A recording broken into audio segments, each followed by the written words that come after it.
So we have Google with Google Stadia, we have Sony with PlayStation now, we have Microsoft with xCloud, and we have Nvidia with GeForce now. But guess who else wants to get in on the inevitable game streaming gold rush?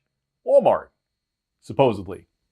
I'm telling you, everyone sees the future and they want that cash money. Let's discuss it. Skip it up and that up.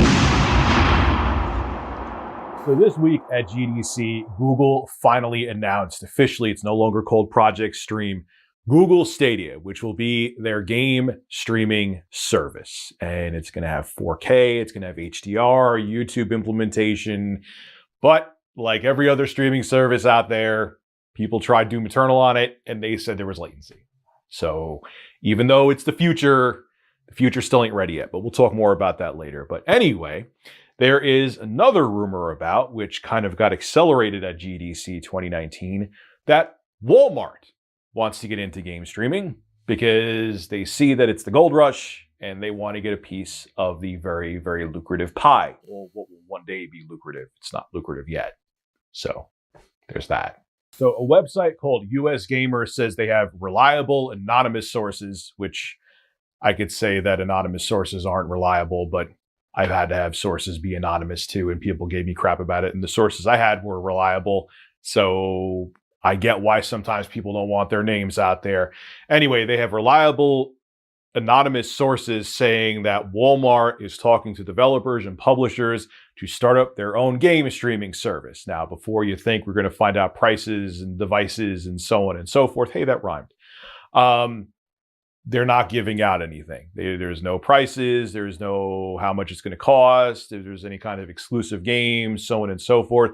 As a matter of fact, they said that these talks could amount to nothing and it could be exploratory and Walmart may never actually get into the game streaming service, but there's definitely something at least being discussed behind the scenes right now with Walmart, and they see there's a potential there and they want to get in on it because let's face it, once game streaming does become the future, the whole gaming scene where you get physical copies of games, even gaming consoles, is going to dry up. And that's a huge revenue stream for Walmart. So if they're going to lose that, they want to make it up with something else. And Walmart definitely has the money to get in on game streaming. Now, many of you are probably wondering why I didn't actually stream the Project Stadia announcement from Google or, do a video on it, because I don't really care. I do care because it's obviously I'm making a video on Walmart making their own streaming service possibly. So I think it's important to talk about. But talking about game streaming to me is about as exciting as saying that it's eventually going to rain again. That eventually I'm going to have to take a leak again.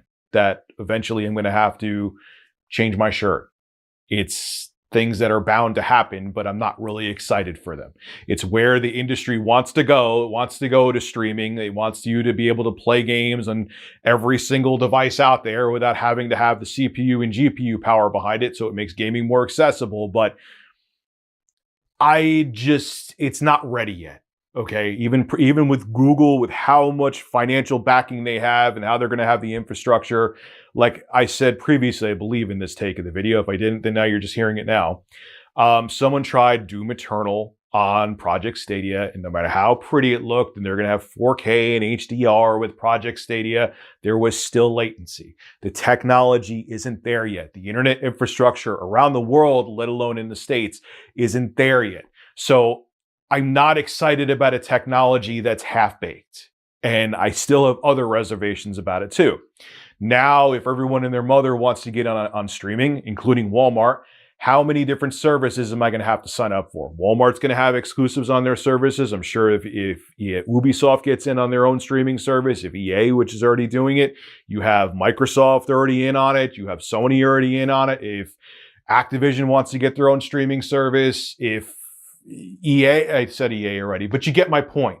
Okay, Konami, if they're still around, wants to get in on their own streaming service. If Capcom wants their own streaming service, which they have streamed Resident Evil, they had a cloud version of Resident Evil 7 for the Switch. How many services am I going to have to sign up for? Okay, I'm not comfortable buying a game per diem like I do when I go to a brick and mortar store, because you don't really own those games.